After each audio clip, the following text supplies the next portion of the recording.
We're hearing from the Bail Project. For several weeks now, the police union and lawmakers have targeted this nonprofit after clients of it bailed out of jail and then went on to commit local violent crimes. Now, the Bail Project is fighting back, saying the criticism they're receiving is unfair.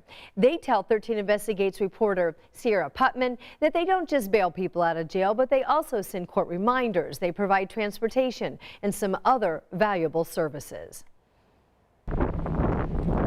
Despite freezing temperatures, Robert Davis walked to meet us at an East Side park to praise the Bail Project. I appreciate them very much. In July 2019, he was pulled over with a friend. Police found drugs on the friend.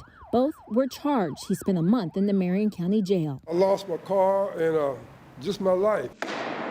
The Bail Project intervened when his bond was reduced to $2,000 cash. What do you think would have happened if they didn't come along? I'll tell you how long I would have been in there. Possibly years. It took more than 2 before his case was settled in December 2021.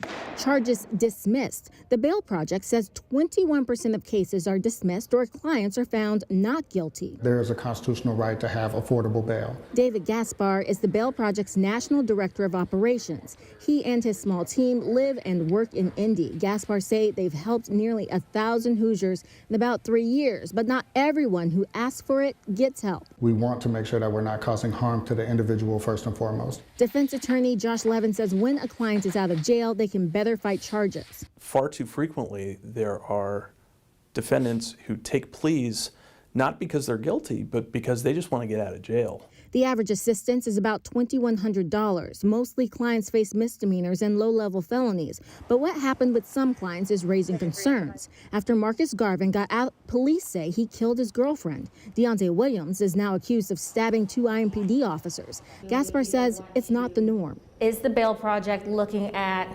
changing its policies? Condolences to the families that have incurred a loss.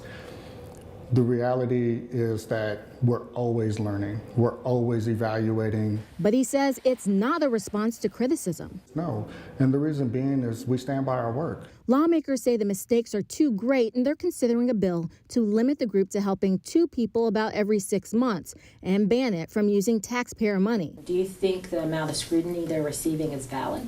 I don't think the amount is valid. Some for sure. At the end of the day, the Bail Project isn't in a position to post a bail without a bond review hearing and with a judge setting it appropriately. Marion County judges issued this letter of support in 2018 to deal with a Supreme Court order to address overcrowding in Indiana jails. But it suspended support in December.